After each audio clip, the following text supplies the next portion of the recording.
సభాధ్యక్షులు అన్నగారికి, దేశయ్య అన్నగారికి మరియు ఇక్కడికి వచ్చిన అఖిలపక్ష పార్టీలు మరియు మేధావులు, ప్రజా సంఘాలు, మహిళా సంఘాలు, వివిధ కార్యకర్తల, ముఖ్యంగా బాబాసాహెబ్ అంబేద్కర్ స్ఫూర్తితో ఈ సభ జరుగుతుందనేది వాస్తవం. ఎందుకంటే సమైక్య భారతదేశ నిర్మాణం అనేది బాబాసాహెబ్ అంబేద్కర్ గారి కళ. అందుకే ఆయన చాలా స్పష్టంగా 1935 యాక్ట్ లోనే యాక్ట్ సందర్భంగా యాక్ట్ ను భారతదేశంలో అంటే మన రాజ్యాంగం 1947 యాక్ట్ తెచ్చేటప్పుడే ఒక ప్రతిపాదన చేశారు.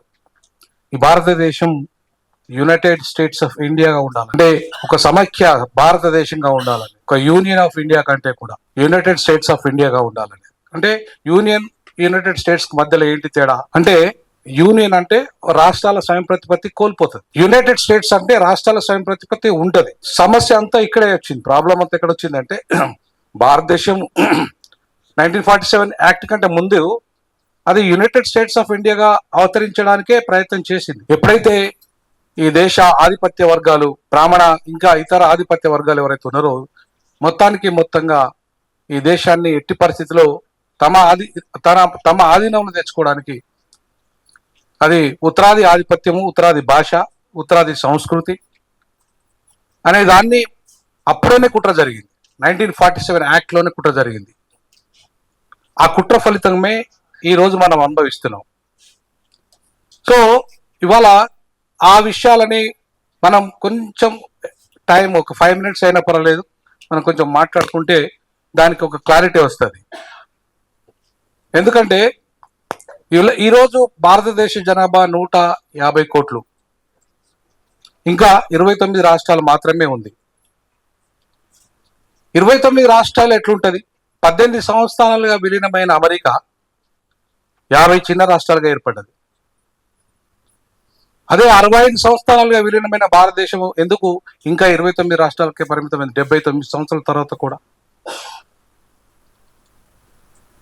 ఎందుకు ఇప్పుడున్న 150 కోట్ల జనాభాలో 75 రాష్ట్రాలు ఎందుకు ఏర్పాటు చేయకూడదు? బాబాసాహెబ్ అంబేద్కర్ చాలా స్పష్టంగా మొదటి రాష్ట్రాల విభజన కమిషన్ అప్పుడే చెప్పాడు, ఈ దేశం నవనిర్మాణం వైపు వెళ్ళాలంటే 2 కోట్ల జనాభాతో ఒక రాష్ట్రం ఏర్పాటు కావాలన్నారు. మరి ఎందుకు కాలేదు? ఎందుకు ఉత్తరప్రదేశ్ అతిపెద్ద రాష్ట్రంగా ఉంది? ఎందుకు మణిపూర్, గోవా లేదా త్రిపుర అతి చిన్న రాష్ట్రాలుగా ఉన్నాయి? ఎందుకు దక్షిణ భారతదేశంలో మధ్యస్థంగా ఉన్నాయి? ఇదే ఎవరి ప్రయోజనాల కోసం? ఎవరు ప్రయోజనాలకు ఉన్నాయి? దేశాన్ని విభజన సరిగా చేసేటప్పుడు, రాష్ట్రాల విభజన జరిగేటప్పుడు శాస్త్రీయంగా ఎందుకు జరగలేదు? ఉత్తరాది ఆధిపత్యం పర్మనెంట్ గా ఉండే విధంగా ఎందుకు జరిగింది? అందుకే బాబాసాహెబ్ అంబేద్కర్ చాలా స్పష్టంగా ఫజల్ అలీ కమిషన్కి ఒక లేఖ రాస్తూ చెప్పాడు, ఏంటి అంటే ఈ దేశాన్ని 2 కోట్ల జనాభాతో ఒక భాష పునాదిగా కాకుండా, భాషలు ఎన్నైనా ఉన్నప్పటికీ ఆ రాష్ట్రం యొక్క సంస్కృతి, సంపదని, ఆర్థిక వనరులను దృష్టిలో పెట్టుకొని 2 కోట్ల జనాభాతో ఒక రాష్ట్రం ఏర్పడినప్పుడు ఎంపీల సంఖ్య కానీ ఎమ్మెల్యేల సంఖ్య కానీ సమానంగా ఉంటుంది. ఇప్పుడు చూసుకుంటే మన ముఖ్యమంత్రి గారు చెప్పినట్టుగానే ఇప్పుడు 50% పెంచితే ఉత్తరప్రదేశ్ సంఖ్య 120కి పోతున్నది. 80 ఎంపీలు కాస్త 120 ఎంపీలు అవుతుంది.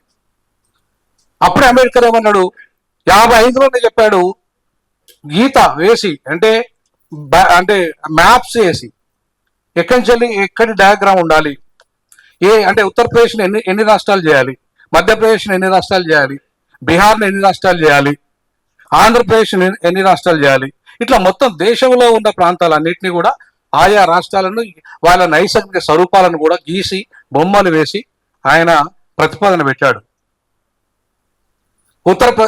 ఉత్తరాది ప్రాంతానికి ఢిల్లీని, దక్షిణ ప్రాంతానికి హైదరాబాదును దేశానికి 2వ రాజధానిగా ఉండాలని చెప్పాడు. ఎందుకు కాలేదు ఇవన్నీ? అమలు ఎందుకు కాలేదు? ఇవాళ ఇప్పుడు మనం మాట్లాడుతున్నప్పుడు మొన్న మనము 2014లో ఉమ్మడి ఆంధ్రప్రదేశ్ విభజించినప్పుడు, విభజన సమయంలో ఉత్తరప్రదేశ్ 2011లోనే మాయావతి గారు 4 రాష్ట్రాలు చేయాలన్నారు. అసెంబ్లీ తీర్మానం చేశారు మాయావతి గారు. ఎందుకు? అంబేద్కర్ వారసురాలు కాబట్టి. మరి 4 రాష్ట్రాలు చేయాలని చెప్పి మాయావతి గారు చెప్పినప్పుడు ఎందుకు చేయలేదు? ఎందుకు ఒప్పుకోలేదు కాంగ్రెస్ పార్టీ అయినా ఆ రోజు? ఎందుకు ఒప్పుకోలేదు బీజేపీ పార్టీ అయినా? ఈ రెండు ఉత్తరాది పార్టీలు కాబట్టి, ఉత్తరాది ఆధిపత్య పార్టీలు కాబట్టి, ఉత్తరాది భాష ఆధిపత్యము, ఉత్తరాది సంస్కృతి, ఉత్తరాది వ్యాపారాలు, ఇవన్నీ కూడా ఇవాళ మనం దక్షిణాది అనుభవిస్తున్నాం. సో కాబట్టి ఉత్తరప్రదేశ్ అతిపెద్ద రాష్ట్రము, బీమార్ రాష్ట్రము, సంఖ్య ఎక్కువ ఉన్న రాష్ట్రము, జనాభా ఎక్కువ ఉన్న రాష్ట్రము, ఎంపీలు ఎక్కువ ఉన్న రాష్ట్రము, 4 రాష్ట్రాలుగా విభజన చేస్తే ఇవాళ ఉత్తరప్రదేశ్ ఆధిపత్యం ఉండేదా? ఇవాళ 120 సంఖ్య పెరిగేదా?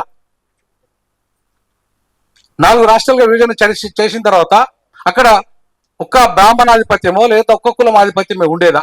డిఫరెంట్ కులాల ఆధిపత్యంలో డిఫరెంట్ వర్గాలు నాయకత్వం వచ్చేది, 4 ముఖ్యమంత్రులు అయ్యేటోళ్ళు కదా. సో అది ఎందుకు చేయలేదు? అది ఎందుకు జరగలేదు? ఆంధ్రప్రదేశ్ తెలంగాణ పేరుతో మాత్రం విభజన జరిగింది, సంతోషమే. కానీ ఉత్తరప్రదేశ్ మనకంటే వెనుకబడ్డది కదా, మనకంటే 100 రెట్లు వెనుకబడ్డది విద్యారంగంలో, మనకంటే ఉద్యోగ రంగంలో వెనుకబడ్డది, అన్ని రంగాల్లో వెనుకబడ్డ ఉత్తరప్రదేశ్ ఎప్పటి నుండో మనకంటే 150 సంవత్సరాల క్రితమే చిన్న రాష్ట్రం కావాలి, బుందేల్ఖండ్ కావాలి, హరితప్రదేశ్ కావాలి, ఇలా 4 రాష్ట్రాలు కావాలనే డిమాండ్ ఉన్నది. కానీ ఇంతవరకు కాలేదు విభజన. అక్కడే అర్థం చేసుకోవాలి మనం. అంటే అప్పుడు బాబాసాహెబ్ అంబేద్కర్ ప్రతిపాదించినప్పుడు విభజన జరగలేదు, పెద్ద రాష్ట్రాలుగా ఉన్న ఉత్తరాది ప్రాంతాలని. చివరికి ఆంధ్రప్రదేశ్ విభజనప్పుడు కూడా దానికంటే ముందు ప్రతిపాదన ఉత్తరప్రదేశ్ విభజన జరగాలి, అప్పుడు జరగలేదు. అంటే ఈ దేశంలో ప్రజాస్వామ్యాన్ని కాపాడాలనా లేదా ఉత్తరాది ఆధిపత్యాన్ని కాపాడాలనా? రాజ్యాంగాన్ని కాపాడాలనా లేదా ఉత్తరాది ఆధిపత్యాన్ని కాపాడాలనా? ఇవాళ డీలిమిటేషన్ ప్రక్రియ కూడా ఈ దేశ ప్రజాస్వామ్యాన్ని కాపాడడానికా, ఉత్తరాది ఆధిపత్యాన్ని కాపాడడానికా? ప్రక్రియ డీలిమిటేషన్ అనే ప్రక్రియ ఎందుకు అంటే, ఈ ప్రాంతము రిప్రజెంటేటివ్ డెమోక్రసీ మనది. ఈ రిప్రజెంటేటివ్ డెమోక్రసీలో ఇప్పుడు 543 స్థానాలు ప్రజెంట్ ఉన్నాయి, 550 అనుకుంటే ఆయా ప్రాంతాలని వాళ్ళ జనాభా ఆధారంగా విభజించి పార్లమెంట్ సంఖ్యను ఫిక్స్ చేసి, ఆ ఫిక్స్ చేసిన వాళ్ళు మొత్తం దేశంలో ఉన్న ప్రజల యొక్క అవసరాలని, వాళ్ళ సమస్యల్ని అడ్రస్ చేసే విధంగా ఇవాళ ఒక్కొక్క ఎంపీని మనం పంపిస్తున్నాం.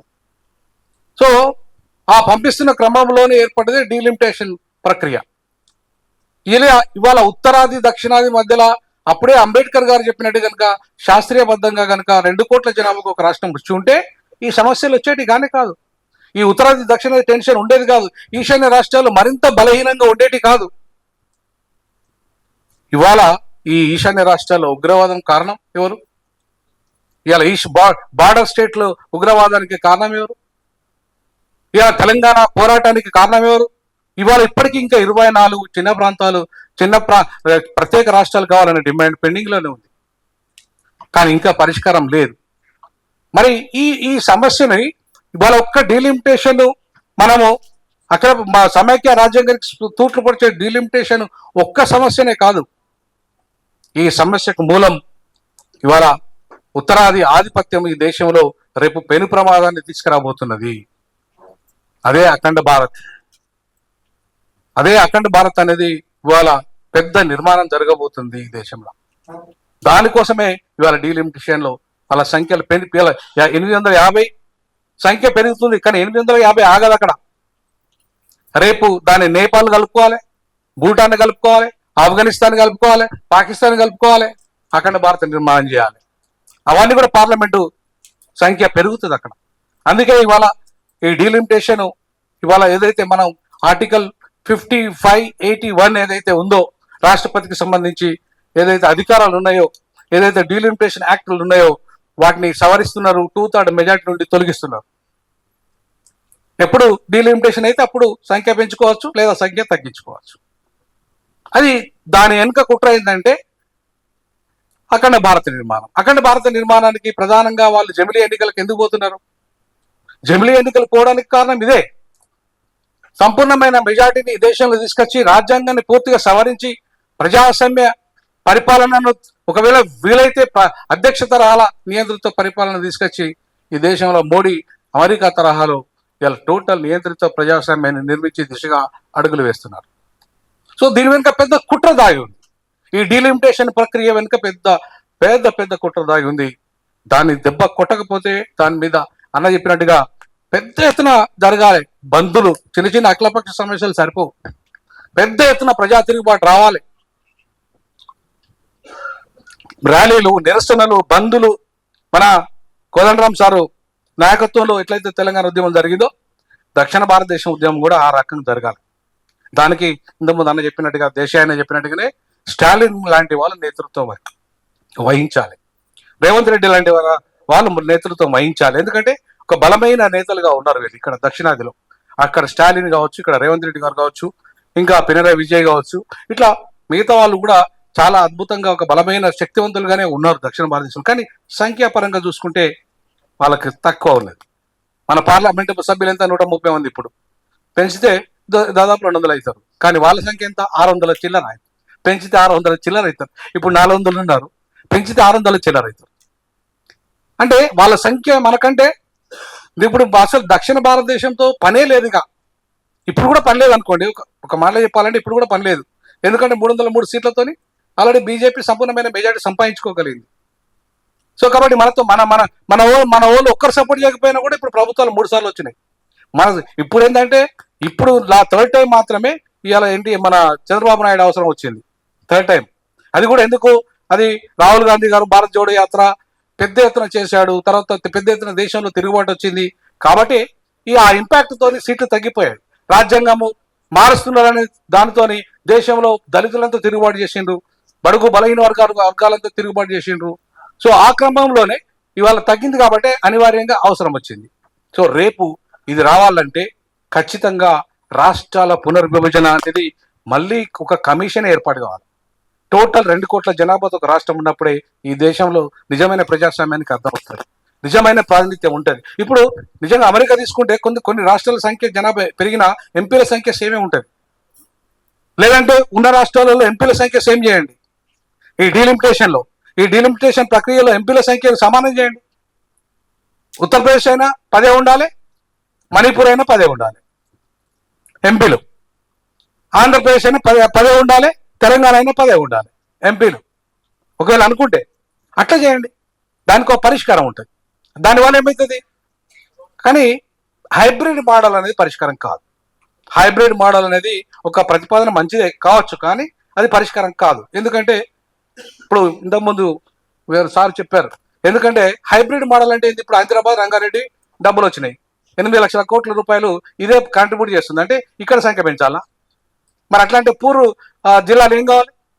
సో కాబట్టి హైబ్రిడ్ మోడల్ అనేది ఒక అశాస్త్రీయమైన పద్ధతి అని నా అభిప్రాయం. సో అంతేకాకుండా శాస్త్రీయమైన పద్ధతి ఏంటి అంటే వీలైతే మొత్తం పునర్విభజన కమిషన్ ఏర్పాటు కావాలి, 2 కోట్ల జనాభాతో ఒక రాష్ట్రం ఏర్పాటు కావాలి. లేదా ఇప్పుడున్న ప్రస్తుత రాష్ట్రాలని పెంచలేకపోతే పార్లమెంట్ సంఖ్య సమానం చేయాలి. పార్లమెంట్ సంఖ్య నువ్వు జనాభా 25 కోట్లు ఉన్నా సరే 10 ఎంపీలే ఉండాలి. నువ్వు ఇక్కడ 1 కోటి మంది జనాభా ఉన్నా 10 ఎంపీలే ఉండాలి, లేదా 10 లక్షల జనాభా ఉన్నా 10 ఎంపీలే ఉండాలి. సమానమైన ప్రాతినిధ్యం ఉండాలి. సో ఆ రకమైన డీలిమిటేషన్ ప్రక్రియను మనం ప్రతిపాదించినా కూడా రేపు ఇది ఒక రకంగా ఉపయోగపడుతుంది. ఇంకంతేకాకుండా ఇంకా చాలా అంశాలు ఉన్నాయి, కానీ టైం లేదు. అన్న నా వైపు చూస్తున్నాడు కాబట్టి ఇంకా నేనేమంటున్నానంటే రొటేషన్ పద్ధతిలో ప్రధానమంత్రి పదవి ఉండాలి.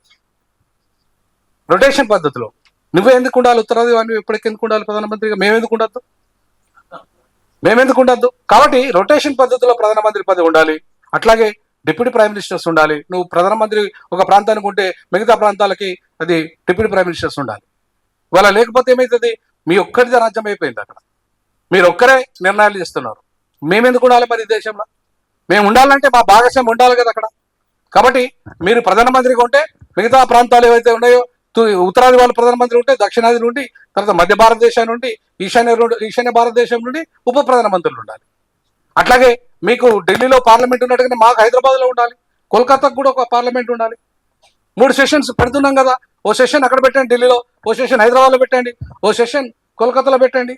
ఎందుకంటే ఈశాన్య రాష్ట్రాలలో ఆ పార్లమెంటు నడుస్తున్నట్టుగా ఉంటుంది, మా దక్షిణ భారతదేశంలో పార్లమెంటు నడుస్తున్నట్టుగా ఉంటుంది, మీ ఈశాన్య రాష్ట్రంలో నడుస్తున్నట్టుగా ఉంటుంది. అంటే ఈ పరిపాలన ఫలాలు ఒక ఉత్తర భారతదేశానికి ఎందుకు రావాలి? దక్షిణ భారతదేశం అనుభవించద్దా? ఈశాన్య రాష్ట్రాలు అనుభవించద్దా? సో ఈ రకంగా మనకి ఇవాళ ప్రతిపాదన అంబేద్కర్ గారు ఎప్పుడో ప్రతిపాదించారు, హైదరాబాద్లో 2వ రాజధాని చేయండి. మనం ఇంకో ప్రతిపాదన కూడా చేయాలి, ఈశాన్య రాష్ట్రాలు కోల్కతాలో కూడా ఒకటి పెట్టండి. అట్లాగే సుప్రీంకోర్టు బెంచ్లు కూడా ఎందుకు ఏర్పాటు చేయకూడదు? ఇవాళ ఒక్కటే సుప్రీంకోర్టు ఎందుకు ఉండాలి? ఇవాళ 10 కోట్ల కేసులు ఎందుకు పెండింగ్ లో ఉండాలి? కేసులన్నీ 10 కోట్ల కేసులు పెండింగ్ లో ఉన్నాయి ఇప్పుడు భారతదేశంలో. ఈ భారతదేశంలో న్యాయ వ్యవస్థ దుర్మార్గంగా ఉంది. ఒక ఒక ఒక అపియరెన్స్ అక్క చెప్తుంది, ఢిల్లీలో ఒక అపియరెన్స్ కు 1 గంట సేపు ఉంటే 5 లక్షల ఫీజు తీసుకుంటాడు ఒక అడ్వకేట్ అక్కడ ఢిల్లీకి పోతే. మరి ఎందుకు ఉండాలి? ఇక్కడ బెంచ్ పెడితే మనకు చాలా తక్కువ ఫీజులో మన వాళ్ళు సుప్రీంకోర్టు బెంచ్ వస్తే నిర్ణయాలు చేసే అధికారం వస్తుంది, కేసులు వేసే అధికారం వస్తుంది మనకు. మనకాడే కాకుండా దక్షిణ భారతదేశమే కాకుండా కోల్కతాలో ఒక బెంచ్ పెట్టండి, బాంబేలో ఒక బెంచ్ పెట్టండి, హైదరాబాద్లో ఒక బెంచ్ పెట్టండి. సో ఈ రకంగా న్యాయ వ్యవస్థ కూడా సమానమైన ప్రాతిపదికగా న్యాయం జరిగే విధంగా ప్రతిపాదనలు ఉండాలి. సో ఇవన్నీ కూడా మనం తీర్మానాలలో పెట్టుకుంటే మంచిది. ఎందుకంటే ఎప్పుడైనా ఒక సొల్యూషన్, ఒక డీలిమిటేషన్ మనము ఒకదాన్నే వ్యతిరేకిస్తున్నాం, దాన్ని వ్యతిరేకించినప్పుడు మనం కొన్ని ప్రతిపాదనలు కూడా చేయాలి. డీలిమిటేషన్ ఏ రకంగా ఉంటే బాగుంటుంది, ఆ రకమైన డీలిమిటేషన్ ఉంటే ఆ ప్రతిపాదన వల్ల వచ్చే ఈ భారత సమాజ నవభారత నిర్మాణంపై పెట్టనడుస్తున్న విషయాలలో మనం ఉండాలి. ఆర్పిఐ పార్టీ నేను అధ్యక్షునిగా నేను ఖచ్చితంగా కంప్లీట్గా ఈ సమైక్య భారత రాజ్యాంగానికి కట్టుబడి ఉన్నాం. డీలిమిటేషన్లో ఈ సంస్కరణ జరగాల్సిన అవసరం ఉంది. అంతేకాకుండా ఈ తీర్మానాలలో కొన్ని మనం చేయాల్సినవి ఏంటంటే జిల్లాలలో నిరసన కార్యక్రమాలు డీలిమిటేషన్ వ్యతిరేకంగా, అలాగే సభలు సమావేశాలు, అలాగే ఏప్రిల్ 18న ఒక ర్యాలీ అంబేద్కర్ విగ్రహం నుండి నిజాం కాలేజీ వరకు ఒక నిరసన ర్యాలీ, అట్లాగే ఇంకా అన్న చెప్పినట్టుగా బంధులు అవసరం ఇక్కడ దక్షిణ భారతదేశంలో పెద్ద ఎత్తున కదిలించగలిగితే ఇప్పుడే ఏమన్నా ఈ ప్రక్రియ ఆగుతానైతే నేను అనుకోను. ఈ బిల్లులు ఆగాయి, ఎందుకంటే మహిళా బిల్లు ఆల్రెడీ అన్ని పార్టీల మద్దతు తెలిపినాయి. డీలిమిటేషన్ ప్రక్రియ కూడా ఇవాళ టీడీపీ కానీ లేదంటే వైఎస్ఆర్సీపీ కానీ ఇక్కడ మన బీఆర్ఎస్ కానీ ఇంకా చాలా ప్రాంతీయ పార్టీలు కూడా వాళ్ళకి భాగస్వామ్యం ఉన్నాయి. కాబట్టి ఖచ్చితంగా డీలిమిటేషన్ యాక్ట్ కూడా వచ్చే అవకాశం ఉంటుంది. కాబట్టి 2 తర్వాత నెక్స్ట్ వచ్చేది జమిలీ. ఈ జమిలీ కాడ మాత్రం మనం దిబ్బగొట్టాలి, ఎందుకంటే జమిలీ చాలా ప్రమాదకరమైన బిల్లు. వన్ నేషన్ థియరీ అనేది చాలా ప్రమాదం. వన్ నేషన్ థియరీ కాదు, అది ఉత్తరాది థియరీ, ఉత్తరాది భాషా థియరీ, ఉత్తరాది ఆధిపత్య థియరీ, ఉత్తరాది ఆర్థిక థియరీ. ఇవి ఈ దీన్ని పెద్ద ఎత్తున దేశంలో నిరసన కార్యక్రమాలు జరగాలి. ముఖ్యంగా దక్షిణ భారతదేశంలో పెద్ద ఎత్తున అంటే రోడ్ల మీదకి వచ్చి మనం ఎట్లయితే సకల జనుల సమ్మె చేసినట్టు చేయాలి. సారు మన కోదండరామ్ సార్ బెస్ట్ ఎగ్జాంపుల్ ఉన్నారు ఇక్కడ. సో ఆ రకంగా పెద్ద ఎత్తున కదిలించగలుగుతూనే ఉత్తరాది కదిలి వస్తుంది, అప్పుడే మనకు న్యాయం జరుగుతుంది. ఆ దిశగా అడుగులు వేద్దామని ఆర్పిఐ పార్టీ బాబాసాహెబ్ అంబేద్కర్ వారసునిగా మా పార్టీ సంపూర్ణంగా మీతో కలిసి పనిచేస్తానని తెలియజేస్తున్నాం. జై భీమ్, జై భారత్.